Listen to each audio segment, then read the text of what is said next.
قرآن مجید کا 3 سپارہ، اور اس کے اندر اللہ تبارک و تعالی نے اپنے بندوں سے کیا کچھ بات ارشاد فرمائی ہے، اس کے ضمن میں ایک مختصر سا خلاصہ۔ پہلی آیہ کریمہ میں اللہ کریم نے اس بات کا اظہار فرمایا ہے کہ بندے سارے میرے ہی ہیں، لیکن جب میں فضل کرتا ہوں تو کسی کو کسی پر فضیلت عطا کر دیتا ہوں۔ ارشاد فرمایا تلک الرسل، یہ رسولوں کی جماعت ہے، فضلنا بعضهم علی بعض، پر ہم نے بعض کو بعض پر فضیلت عطا کر دی۔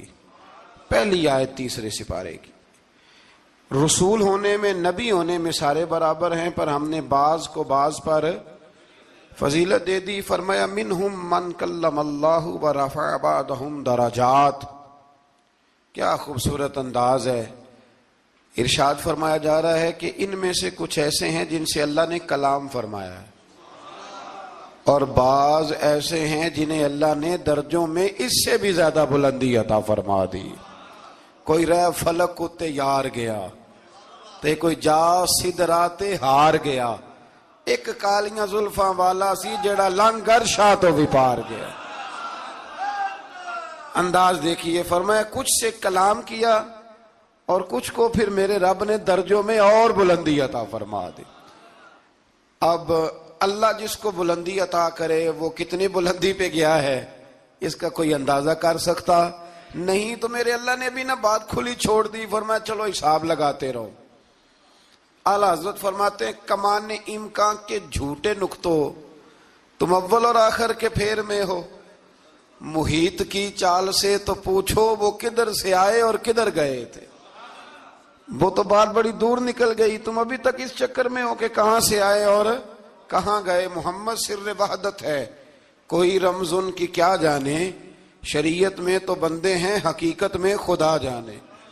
اور نہ حلیمہ بھید کھلا ہے یہ، نہ مقام میں چونو چراں ہے یہ، تو خدا سے پوچھ وہ کون تھے تیری عظمتیں جو بڑھا گئے۔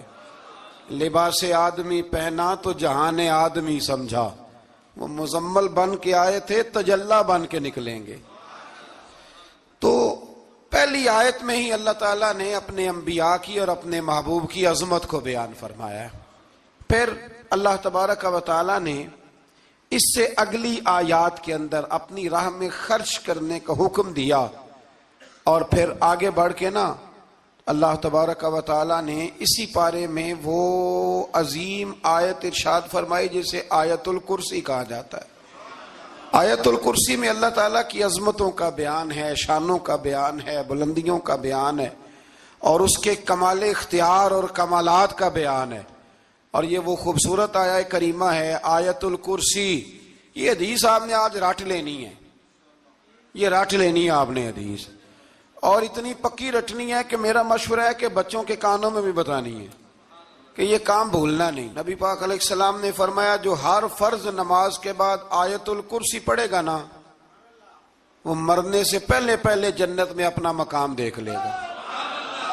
اب اس سے بڑی فضیلت کیا ہوگی کہ مرنے سے پہلے پہلے۔ امام سیوطی علیہ رحمہ نے اس حدیث کو نقل فرمایا۔ اللہ کریم نے نا آیت الکرسی کے فوراً بعد ارشاد فرمایا لا اکراہ فی الدین، اس دین میں سختی کوئی نہیں۔ تو یا اللہ پھر کیا ہے؟ وہ جو کافر بڑا اعتراض کرتے ہیں نا کہ دین تلوار سے پھیلا ہے، تو دین ان لوگوں نے فوجوں کے ذریعے پھیلایا ہے۔ تو اللہ تبارک و تعالی نے 3 پارے کی آیت نمبر 256 میں وضاحت فرما دی کہ دین میں کوئی جبر نہیں ہے۔ ہاں ہم نے صورتحال واضح کر دی ہے، حق بیان کر دیا ہے۔ اب جو بندہ انکار کرے گا اس حق کا وہ شیطان کے ساتھ ہے، اور جو ایمان لے آئے گا تو پھر اس نے ایک مضبوط چیز کو پکڑ لیا ہے، اور اس مضبوط چیز کو پکڑا ہے جس نے کبھی کھلنا نہیں ہے۔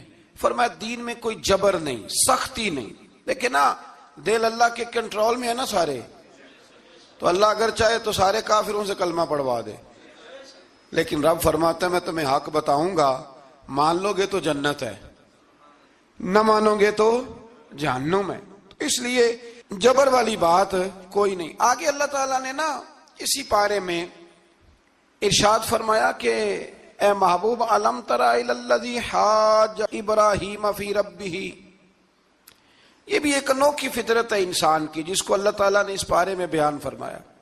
محبوب آپ نے اس شخص کی طرف نہیں دیکھا جو حضرت ابراہیم سے جھگڑا کر رہا تھا ان کے رب کے بارے میں؟ جھگڑا کیوں کر رہا تھا؟ ان آتاہ اللہ الملک، کیونکہ اللہ نے اسے ملک عطا فرمایا، اللہ نے بادشاہی دیا تو وہ اللہ کے معاملے میں جھگڑے کرنے لگ گیا، وہ کہتا ہے میں ہی رب ہوں۔ تو حضرت ابراہیم علیہ السلام نے فرمایا میرا رب تو وہ ہے جو زندہ کرتا اور مارتا ہے۔ تو بیوقوف نے دلیل کیا دی؟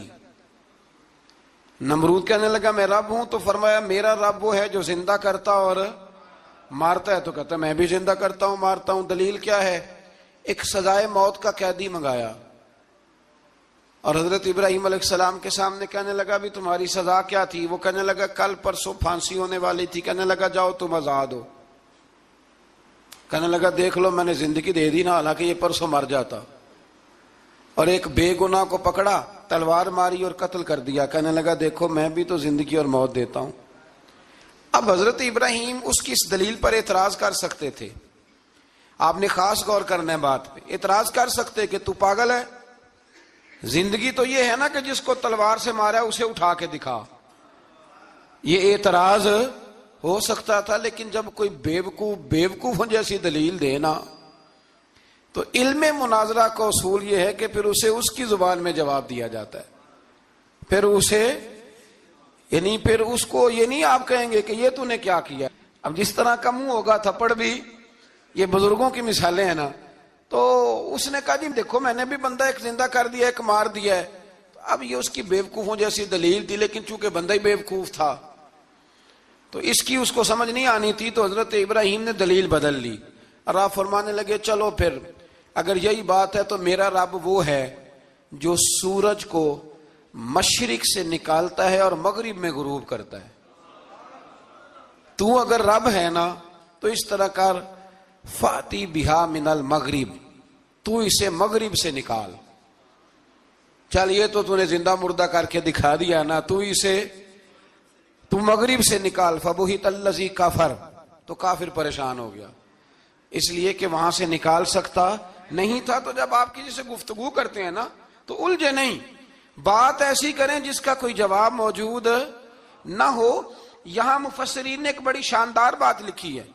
مفسرین کہتے ہیں کہ اگر وہ یہ کہہ دیتا نا یہاں پہ، کیونکہ بیوقوف تھا نا کہہ نہیں سکا، اگر کہہ دیتا نا کہ مشرق سے تو میں نکالتا ہوں، تو آپ اپنے رب سے کہیں وہ مغرب سے نکالے، تو مفسرین کہتے ہیں اگر حضرت ابراہیم فرما دیتے نا تو رب کریم نے سورج مغرب سے بھی نکال دینا تھا، لیکن فبہت الذی کفر، وہ یہیں پہ نہ رہ گیا۔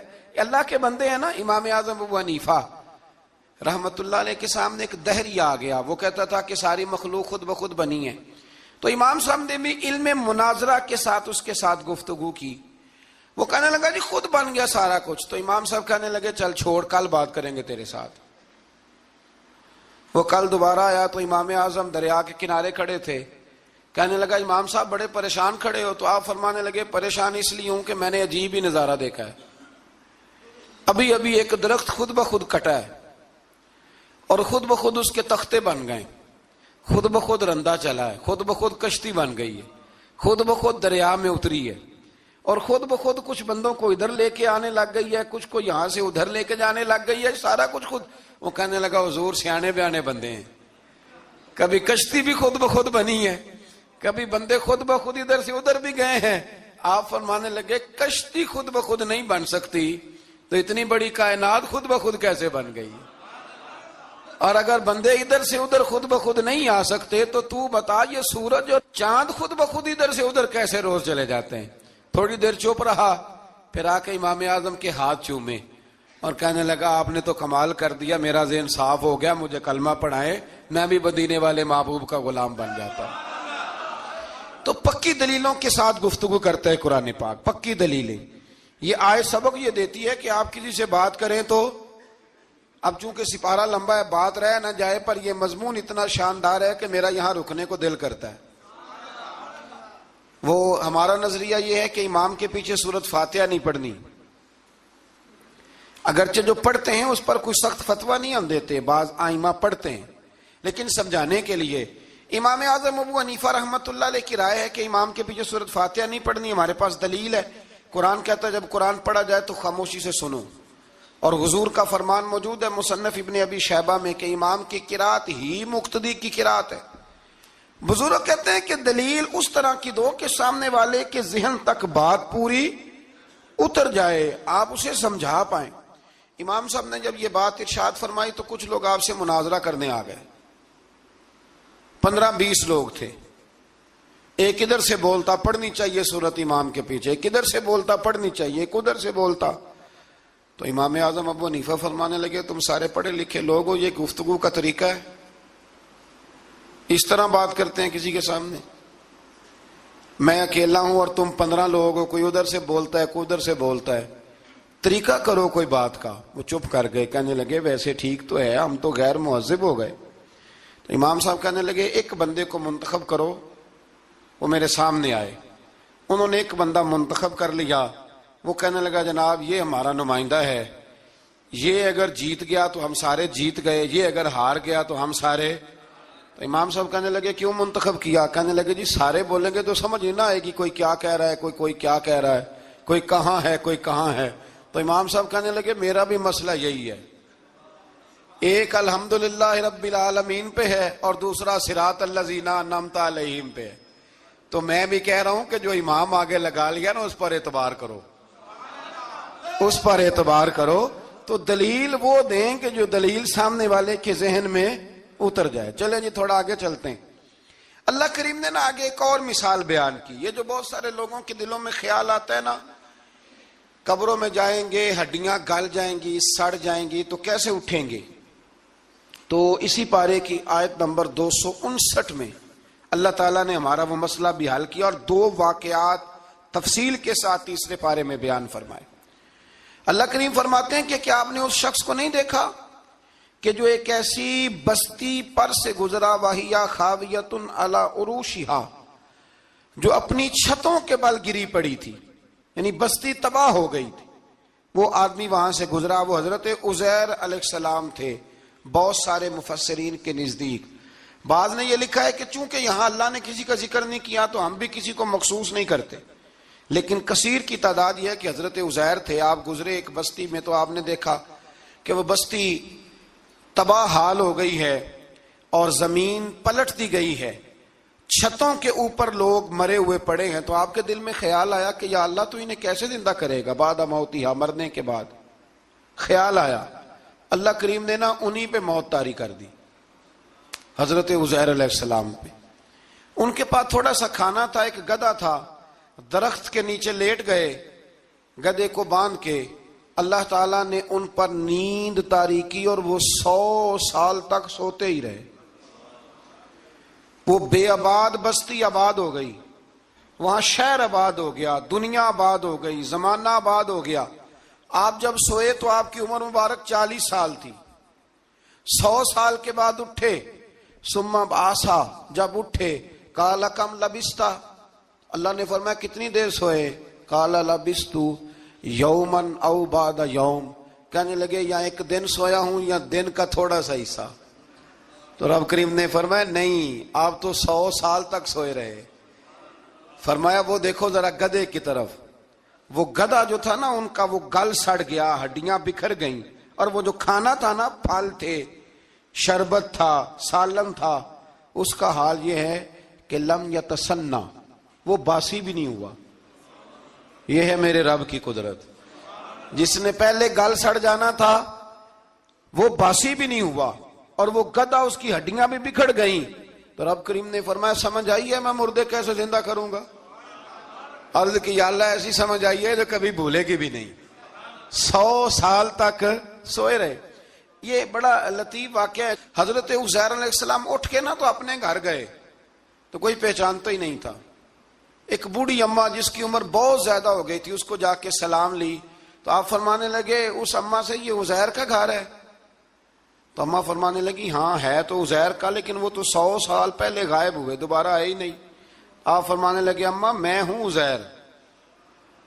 اماں کہنے لگی کہ عزیر کی تو ہر دعا قبول ہوتی تھی، اگر آپ عزیر ہیں نا تو دعا کریں، میری ٹانگیں جواب دے گئی ہیں، آنکھوں سے نظر نہیں آتا، آپ دعا کریں، اگر آپ واقعی عزیر ہیں تو اللہ مجھے شفا دے دے گا۔ تو حضرت عزیر نے دعا کی تو رب نے انہیں شفا دے دی۔ حضرت عزیر کی عمر اس وقت بھی 40 سال تھی۔ حضرت عزیر کی عمر جب گئے تب بھی، واپس آئے تو، اور حضرت عزیر کا بیٹا ان سے ملا تو اس کی عمر 118 سال تھی، پوتے بھی بوڑھے تھے۔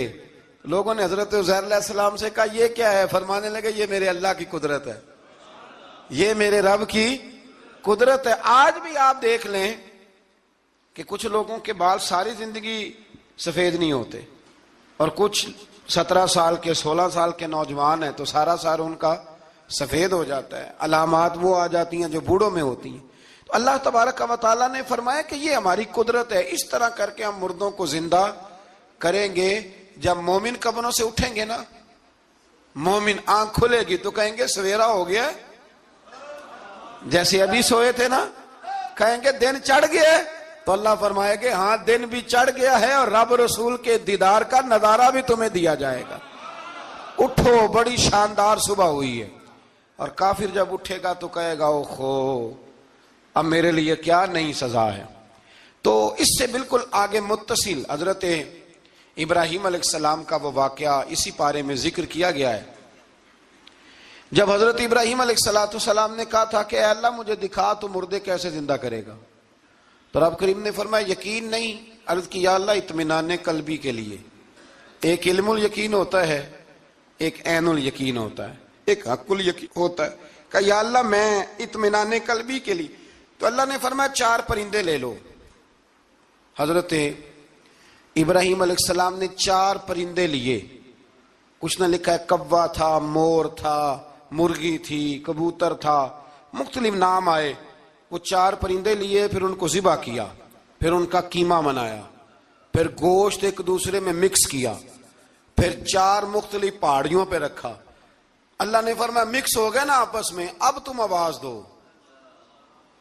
حضرت ابراہیم نے آواز دی اور رب نے زندگی دی، اور وہ پرندے اپنی ٹانگوں پر چلتے ہوئے حضرت ابراہیم کے پاس آ کے کھڑے ہوئے۔ تو فرمایا ابراہیم جس طرح ان کو زندہ کیا نا، اسی طرح پھر قبروں سے میں ہڈیاں بھی زندہ کر کے نکال دوں گا۔ میں ایک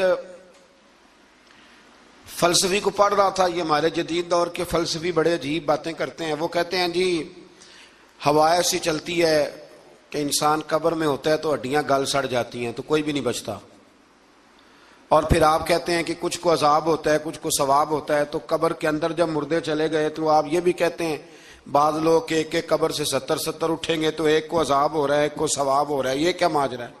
ہمارے بزرگوں نے جواب دیا ہے، ہمارے بزرگوں نے یہ جواب دیا ہے کہ یہ ہوائیں، یہ فضائیں، یہ ساری اللہ کی قدرت ہے۔ ہر آدمی کو ٹھنڈ لگ جاتی ہے سردیوں کے موسم میں۔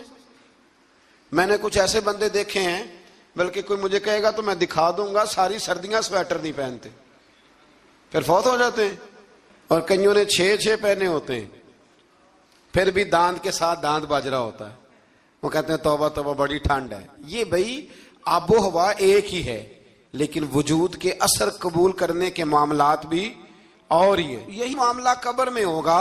دیکھیں نا حضرت عزیر علیہ السلام کے گدھے نے بھی آب و ہوا لکھی اور کھانے نے بھی، تو گدھا گل سڑ گیا پر کھانا گلا سڑا۔ دوسری بات یہ کہ قبر میں بندے اکٹھے ہیں تو کسی کو عذاب تو کسی کو ثواب۔ تو امام جلال الدین سیوطی رحمۃ اللہ علیہ فرماتے ہیں 2 بھائی اگر ایک پلنگ پہ سوئے ہوں تو ایک خواب میں لاہور ہوتا ہے دوسرا پشاور ہوتا ہے، سوئے کہاں ہوتے ہیں؟ اکٹھے ایک پلنگ پہ۔ وہ ایک کہتا ہے میں رات کو لاہور تھا، اور دوسرا کہتا ہے نہیں تو غلط کہہ رہا ہے میں تو پشاور تھا، تو ہوتے کہاں ہیں؟ تو اگر ایک جگہ پہ آپ موجود ہیں اور اللہ تبارک و تعالیٰ نے آپ کو روحانی طور پر کہیں کا کہیں پہنچا دیا ہے، تو اسی طرح قبروں میں بھی اگر کسی کو عذاب ہوگا تو ہو ہی جائے گا، اللہ معاف کرے، اور اگر کسی پہ رحمت ہوگی تو وہ بھی انشاءاللہ ہو ہی جائے گی۔ تھوڑا سا آگے بڑھتے ہیں۔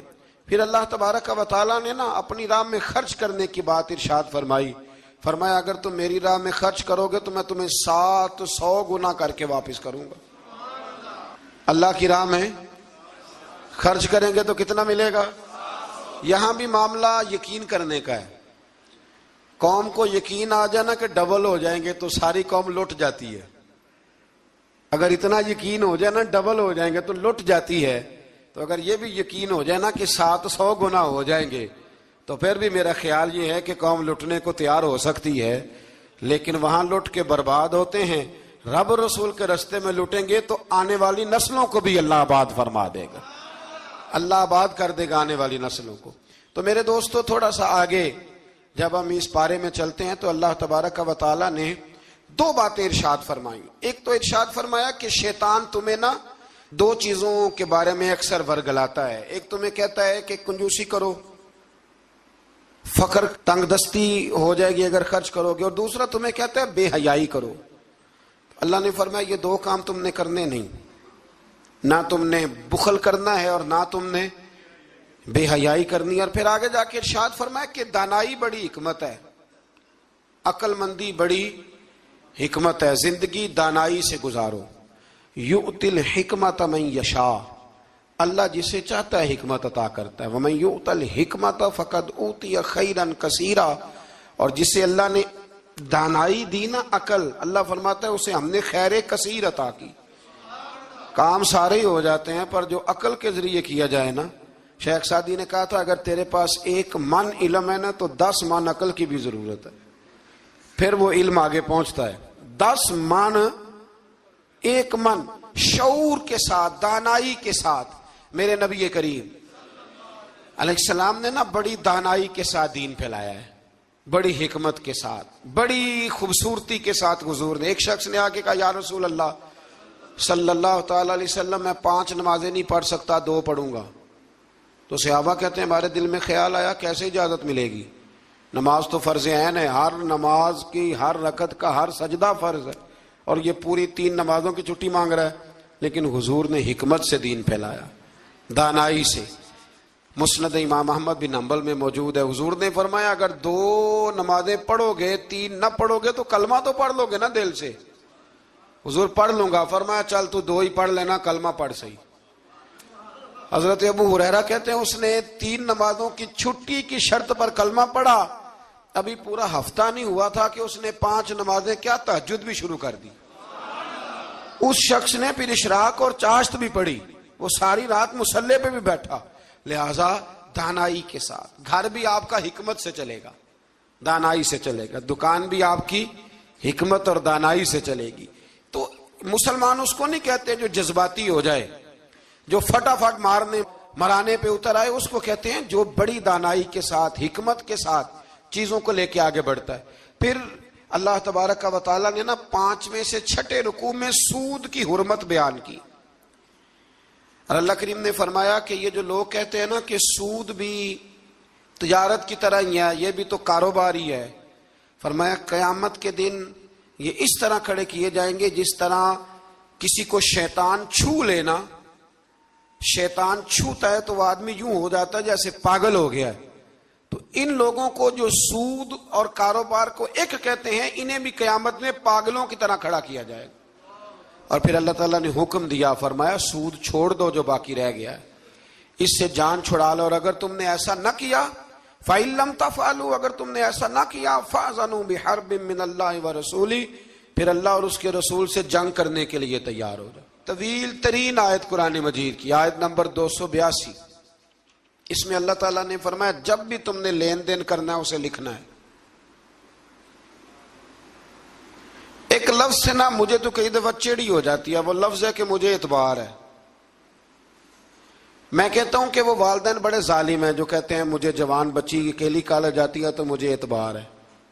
جوان بچے کو 10-20 ہزار روپیہ جیب میں ڈال کے گلی میں بھیج دیتے ہیں اور کہتے ہیں مجھے اعتبار ہے. اسی طرح وہ لوگ بھی بڑے ظلم کرتے جو اپنے بھائی کے ساتھ لین دین کرتے ہیں, تحریر نہیں کرتے اور کہتے ہیں مجھے اعتبار ہے.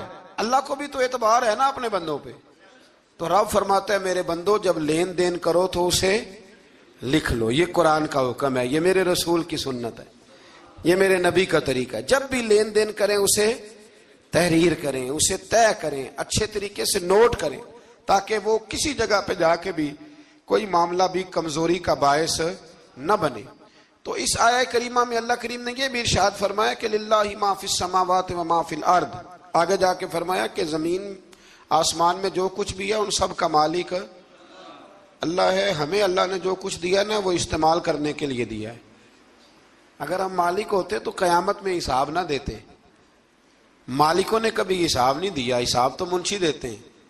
اللہ نے ہمیں استعمال کرنے کے لیے چیزیں دی ہیں، اس لیے اللہ فرماتا ثم لتسألن یومئذ عن النعیم، قیامت میں نا میں تم سے ایک ایک نعمت کے بارے میں سوال کروں گا.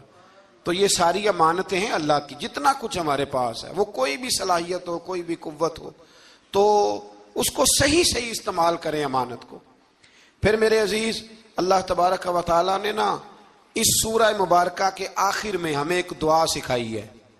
وہ بڑی شاندار دعا ہے، ہر چیز طلب کرتی ہے کہ اس کو پڑھا جائے، دیکھا جائے، پر اس دعا کے آخری لفظ یہ ہیں واعف عنا، اللہ ہم سے درگزر فرما، اور آخری لفظ یہ ہیں کہ واغفر لنا، اللہ ہمیں بخش دے، وارحمنا، اور اللہ ہم پہ رحم فرما، اس لیے کہ انت مولانا، تو ہی ہمارا مددگار ہے، فانصرنا علی القوم الکافرین، اللہ کافروں کے مقابلے ہمیں ہماری مدد فرما. تو پھر آگے سورہ آل عمران شروع ہوتی ہے. سورہ آل عمران کے بالکل ابتدا میں اللہ کریم نے فرمایا کہ قرآن پاک میں 2 قسم کی آیات ہیں. کچھ آیات بالکل واضح ہیں اور کچھ آیات ایسی ہیں کہ جو متشابہ ہیں، جن کو سمجھنے کی ضرورت ہے. تو فرمایا جن کے دلوں میں کجی ہے نا، کھوٹ ہے، وہ متشابہ آیات کے پیچھے جاتے ہیں. کچھ آیات بالکل واضح ہیں، کچھ کو سمجھنے کی ضرورت. تو 2 لوگ قرآن پڑھ پڑھ کے فساد برپا کرتے ہیں، یہ وہ لوگ ہیں جو متشابہات کے پیچھے لگتے ہیں، واضح آیات کی طرف نہیں جاتے. ہمارے زمانے میں بھی ہم دیکھتے ہیں کہ قوم یہ جو واضح آیات ہیں ان پر عمل نہیں کرتی، بلکہ کچھ ایسی آیات، کچھ ایسی باتیں جن کو بڑی گہرائی سے سمجھنے کی ضرورت ہے وہ لے کے آ جاتی ہیں، کہتے ہیں یہ فلسفہ بیان کریں. تو میں کہا کرتا ہوں جو سیدھی سیدھی چیزیں ہیں پہلے ان پہ عمل کر لو نا. نمازیں 5 فرض ہیں، وہ پہلے پڑھو نا. ماں باپ کی خدمت فرض ہے، وہ کرو. حق سچ بولو، حلال روزی کھاؤ، جو ہے وہ دیانتداری کا مظاہرہ کرو. تو یہ کام کرو نا. پھر آگے فلسفے میں بھی چلے جائیں گے، پھر منطق کی باتیں بھی چھیڑ لیں گے. تو جو واضح چیزیں ان پر تو عمل کر لیں. وہ باریکیوں میں جانا، پہیلیاں جو ہے وہ بجھانا اور بڑی بڑی عجیب باتیں کرنا، ان سے نکلیں. اللہ تبارک و تعالی ہمیں سمجھنے کی توفیق عطا کرے. پھر اس سے آگے جا کے نا اللہ تبارک و تعالی نے اسی آیہ کریمہ کے اندر حضرت مریم کا ذکر فرمایا ہے.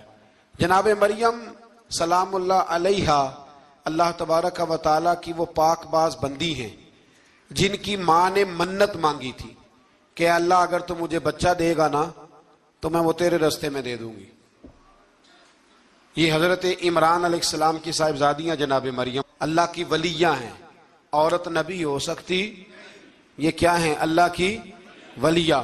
تو حضرت مریم جب وہ بچہ پیدا ہوا ان کی ماں نے منت مانگی تھی. یہ قرآن مجید ہے، یہ 3 پارہ ہے اور اس کی جو آیات ہیں وہ ہیں آیت نمبر 34-35. اس سے آگے جب آپ چلیں گے تو یہ سارا مضمون سورہ آل عمران میں آپ کو ملے گا. تو جب آپ کی ولادت ہوئی تو بیٹی پیدا ہو گئی. تو اب حضرت جناب مریم سلام اللہ علیہا کی جو والدہ تھی نا، وہ ان کو لے گئی جناب زکریا علیہ السلام کے پاس. وہ ان کے خالو تھے. کہا میں نے منت مانگی تھی کہ میں بچہ ہوگا تو مسجد کے لیے وقف کروں گی، تو اللہ نے بچی دی ہے. تو حضرت زکریا نے جناب مریم کے لیے اوپر چھت پہ ایک محراب بنا دیا. وہ محراب کے اندر رہتی تھی، وہاں عبادت کرتی تھی. حضرت زکریا آپ کے خالو بھی تھے، اللہ کے پیغمبر بھی تھے. وہ وہاں بیٹھا کرتے تھے اور ان کی پرورش کرتے، کھانے پینے کا خیال کرتے. بڑی خاص بات ہے، عقیدے کی بات ہے. جب سے پہلا سپارہ ہم نے شروع کیا نا تو تھوڑی سی دیر کے بعد وہ عقیدہ آ جاتا ہے جس عقیدے پہ اللہ تعالیٰ نے مجھے اور آپ کو قائم رکھا ہوا ہے. ذرا دیکھیں یہاں بھی بات کھل کے کیسے واضح آتی ہے. حضرت جناب مریم جب جوان ہو گئیں تو حضرت زکریا ایک دن اندر داخل ہوئے تو دیکھا کہ وہاں بے موسم پھل پڑے ہوئے ہیں. موسم بھی نہیں ہے اور وہ پھل موجود ہیں. تو اللہ کے نبی نے اللہ کی ولیہ سے پوچھا کہ یہ کہاں سے آئے؟ انا لکی ھذا، پوچھنے لگے حضرت زکریا یہ کہاں سے آئے؟ قالت ہوا من عند اللہ. تو حضرت مریم کہنے لگی یہ میرے اللہ کی طرف سے آئے ہیں, یہ مجھے اللہ نے دیے ہیں. اور ان اللہ یرزق من یشاء بغیر حساب, اور جب رب کسی کو رزق دیتا ہے تو پھر بغیر حساب و کتاب ہی عطا فرماتا ہے. تو حضرت زکریا کے پاس اولاد کوئی نہیں تھی, بوڑھے ہو گئے تھے. جب دیکھا نا کہ اللہ کی ولیہ کو اللہ نے بے موسم پھل دے دیے تو خیال آیا کہ میں بھی بوڑھا ہوں, میری بیوی بھی بوڑھی ہے, تو اگر رب اپنی ولیہ کو بے موسم پھل دے سکتا ہے اور دیتا ہے اپنے کرم سے, تو اپنے نبی کو بھی تو بغیر موسم کی اولاد دے ہی سکتا ہے نا. اب موسم تو گزر گیا, بڑھاپا آ گیا, لیکن وہاں کھڑے ہو کے حضرت زکریا نے دعا مانگی, رب نے قبول فرمائی, اور حضرت یحییٰ علیہ السلام حضرت زکریا کو عطا فرمائے. تو اگر ولیہ کی محراب کے پاس کھڑے ہو کے اللہ کے نبی دعا مانگے تو رب قبول فرماتا ہے, تو ہم داتا علی اجمیری کے مزار پہ جا کے دعا مانگے, تو ہم غوث اعظم جیلانی کے مزار پہ جا کے دعا مانگے, تو امام شافعی فرماتے ہیں جب بھی کوئی مشکل پیش آتی ہے میں امام اعظم کے مزار پہ جاتا ہوں اور قریبی مسجد میں 2 نفل پڑھ کے ان کے مزار پہ دعا مانگتا ہوں, اللہ میری ہر مشکل کو آسان فرما دیتا ہے. تو بھائی یہ تو قرآن مجید کی آیات ہے نا, ان کو تو کھول کے دیکھو نا. کوئی اور معنی اس آیت کا, کوئی اور تفسیر, کوئی اور مفہوم. حضرت زکریا اس کے علاوہ بھی تو دعا مانگ سکتے تھے نا, لیکن انہوں نے جناب مریم کے پاس بغیر موسم کے پھل دیکھے تو دعا مانگی, بغیر موسم کے پھل دیکھے. اور یہ بھی اللہ کا فضل ہے کہ ولیہ کے پاس دیکھے, تو ولیوں والا مسئلہ حل ہو گیا. اگر وہ نبی ہوتی تو لوگوں نے فٹافٹ کہہ دینا یہ تو نبیوں کی بات ہے. تو میرے بھائی اگر کسی کو بغیر موسم کا پھل چاہیے تو کسی ولی اللہ کے پاس جائے, کسی اللہ کے نیک بندے کے پاس جائے, رب بے موسم پھل بھی عطا کرتا ہے. تو پھر اللہ تبارک و تعالیٰ نے آگے جا کے نہیں آیات میں ارشاد فرمایا کہ ہم نے جناب مریم کو بغیر شادی کے بیٹا بھی عطا کیا, اور بیٹا بھی وہ عطا کیا کہ جو اللہ کے نبی ہیں, اور بیٹا بھی وہ دیا جنہوں نے پنگوڑے میں باتیں کرنی شروع کر. یہ میری خواہش ہے کہ یہ آیتیں آپ نے ضرور پڑھنی ہیں. یہ آیت نمبر 39 اور 40, انہی پر میں بھی بات ختم کر رہا ہوں. حضرت عیسیٰ کی شان رب کریم نے بیان فرمائی, یہ اللہ کا قرآن ہے, یہ اللہ کا قرآن ہے. ان کی شان کیا ہے کہ حضرت عیسیٰ علیہ السلام فرماتے ہیں کہ میں نا مٹی کی مورت بناتا ہوں, پھر اس میں پھونک مارتا ہوں, مٹی کا پرندہ بنا کے اس میں پھونک مارتا ہوں میں. پھونک حضرت عیسیٰ مارتے ہیں, اور جناب عیسیٰ کہتے ہیں وہ اللہ کے حکم سے اڑنا شروع کر دیتا ہے. پھونک کس نے ماری, اڑایا کس نے؟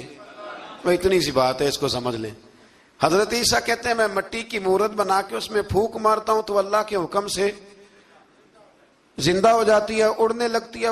حضرت عیسیٰ فرماتے ہیں میں تندرست کرتا ہوں مادرزاد اندھوں کو, لا علاج کوڑوں کو, اور میں مردے بھی زندہ کرتا ہوں, کرتا اللہ کی اجازت کے ساتھ ہوں. اور اسی آیت میں حضرت عیسیٰ فرماتے ہیں کہ میں تمہیں بتاتا ہوں جو تم کھا کے آتے ہو, اور وہ بھی بتاتا ہوں جو تم گھر میں چھوڑ کے آتے ہو. تو حضرت عیسیٰ علیہ السلام مٹی کا پرندہ بنا کے پھونک مارے تو رب اس میں جان پیدا کر دے, مردے میں جان بھی پیدا کرتے ہیں. اور پھر حضرت عیسیٰ مادرزاد اندھ اور کوڑوں کو آنکھیں بھی دیتے ہیں اللہ کے حکم سے. اور پھر حضرت عیسیٰ علیہ السلام مردہ بھی زندہ کرتے ہیں اس کے اذن سے. جو کھا کے آتے ہیں وہ بھی بتاتے ہیں, جو چھوڑ کے آتے ہیں وہ بھی بتاتے ہیں. تو یہ تو حضرت عیسیٰ کی شان ہے. یہ حال ہے ان کے غلاموں کا, تو میری سرکار کا عالم کیا ہوگا, میری سرکار کا عالم کیا ہوگا. ایک جملہ میرے اعلیٰ حضرت کا, اور بات بڑی اعلیٰ, فرمانے لگے حضرت عیسیٰ علیہ السلام تو پھونک مار کے مردہ زندہ کرتے ہیں نا, تو فرماتے ہیں میرے نبی تو ایک نظر دیکھ لیں تو مردہ دل کو زندہ کر دیا کرتے, مردہ دل. اور پھر ایک حدیث سن لیں تاکہ بات اور واضح ہو جائے. حضور نے فرمایا علماء امتی کا انبیاء بنی اسرائیل, میری امت کے علماء بھی اسی طرح ہوں گے جس طرح بنی اسرائیل کے نبی ہوتے تھے. تو اگر حضرت عیسیٰ کے اندر یہ طاقت ہے تو میرے محبوب کے غلاموں میں بھی بڑی طاقت ہے. حضرت آصف بن برخی اگر تخت لا سکتے ہیں تو غوث اعظم بھی بیڑی اوپر اٹھا لیتے ہیں. اس لیے عقیدہ اور نظریہ قرآن ہے، حدیث ہے. ہم چونکہ پڑھتے نہیں، توجہ نہیں کرتے، تو لوگ ہمیں فٹافٹ، آپ یقین کریں بڑے صاف ستھرے انداز میں لوگ آ کے کہتے ہیں جی دیکھو جی یہ کدھر سے آ گیا. تو میں نے کہا یہ اللہ کا قرآن ہے، اور قرآن میں نہ ہو ہمیں بات کرنے کی کیا ضرورت ہے. یہ سارے عقائد اور نظریات وہ ہیں جو رب کریم نے خود قرآن مجید میں ہمیں عطا فرمائے ہیں. پاک ہوویں تے پاک کی ملدی، بن پاکوں پاک نہیں ملدا. سارے جسم دے تومن نالوں اکو ٹکڑا تولا دل دا. اور اقبال کہنے لگے دلے بیدار پیدا کر کہ دل خوابیدہ ہے جب تک نہ تیری ضرب ہے کاری نہ میری ضرب ہے کاری. اور فاضل بریلوی نے تو مشورہ دیا ہے، کہنے لگے دل کو کام لگا دو. حضور کون سے؟ فرمانے لگے دل ہے وہ دل جو تیری یاد سے معمور رہا، اور سر ہے وہ سر جو تیرے قدموں پہ قربان گیا. جو دل رکھتا ہے وہ قرآن پاک سے نصیحت لے گا جس کے پاس دل ہے. اس کا مطلب ہے کچھ سینوں میں گوشت کا لوتھڑا تو ہے پر دل نہیں. ان کے سینوں کے اندر خون پمپ کرنے والی مشین تو موجود ہے جو دھڑک رہی ہے جب سے وجود بنا ہے، لیکن وہ دھڑکنے خالی ہیں. دل جب دھڑکتا ہے تو وہ کسی کے لیے دھڑکنا چاہیے، اور کسی کا درد ہو دل میں. اللہ تعالیٰ نے قرآن مجید میں فرمایا کہ میں نے دل دو نہیں بنائے، دل ایک بنایا. اس میں کہ کہیں یہ نہ ہو کہ دو دل ہوں تو ادھر کوئی اور ہو ادھر رب ہو. فرمایا نہیں، دل ہی ایک بنایا ہے، کوئی اور آ ہی نہیں سکتا. یا خدا رہے گا یا محمد مصطفیٰ رہیں گے صلی اللہ علیہ وسلم. دل ہی ایک بنایا ہے، اور دل ہے وہ دل جو تیری یاد سے معمور رہا. دل دھڑکے اور پھر وہ تڑپے، وہ کسی کے دکھ میں تڑپے، وہ کسی کے درد میں تڑپے، وہ کسی کی پریشانی پہ تڑپے، وہ کسی کی محبت میں تڑپے. اور جب وہ خوب تڑپے نا تو وہ تڑپ جو ہوتی ہے، کچھ زخم ایسے ہوتے ہیں جن کا مزہ آتا ہے. یعنی جب بازو کا زخم ٹھیک ہونے پہ آئے تو آپ اسے تھوڑا سا ہاتھ لگائیں تو وہ تھوڑا سا نا مزہ دیتا ہے. کچھ زخموں کا بھی مزہ ہوتا ہے. آتش کہنے لگا وہ مزہ دیا ہے تڑپ نے کہ میری آرزو ہے یا رب میرے دونوں پہلوؤں میں دل بے قرار ہوتا. میرا دل کرتا ہے دو دل ہوتے، میں ایک سے تڑپا ہوں تو اتنا مزہ ہے، اگر میں دو سے تڑپتا تو کتنا مزہ ہوتا. میرے دونوں پہلوؤں میں دل بے قرار ہو. عزیز بھائی، دل پر محنت، دل کی صفائی. 2 4 5 دن آپ غسل نہ کریں، مسواک نہ کریں، اس پہ عکس نظر آتے ہیں. ہمارے آئینے نا تھوڑے سے گرد والے ہو گئے ہیں، دل تھوڑے سے نا میلے کچیلے ہو گئے ہیں، تو کوئی بھی عکس اس پہ چڑھتا نہیں. جتنی مرضی بڑی بات سن لیں چڑھتا نہیں. مثال دیتے ہیں، کہتے رومیوں اور چینیوں کا مقابلہ ہو گیا تھا نقش نگاری کا. بادشاہ نے کہا تو مکی ادھر کے بھی جلوے ادھر کے دیکھتے ہیں. سنا ہے بولے تو باتوں سے پھول جھڑتے ہیں. اگر یہ بات ہے تو چلو بات کر کے دیکھتے ہیں. اگر یہ بات ہے تو چلو پھر بات کر کے دیکھتے ہیں. میرے عزیز کہنے لگے کہ وہ نا جناب ہم نے صرف دیوار صاف کی ہے، اتنی صاف کی ہے کہ شیشہ بنا دیا، تو اب ان کے نقش ادھر بھی نظر آتے ہیں. تو بس اب بادشاہ خوش ہو. بیدار پیدا کر کہ دل خوابیدہ ہے جب تک نہ تیری ضرب ہے کاری نہ میری. کہ شایان شان نے یہ جملہ میں نے بدل دیا ہے، لیکن اب بے باکانہ گفتگو ہے. تو مجھے وائز کر دے، میں تجھے وائز کر دوں گا، حال ہی کوئی نہیں.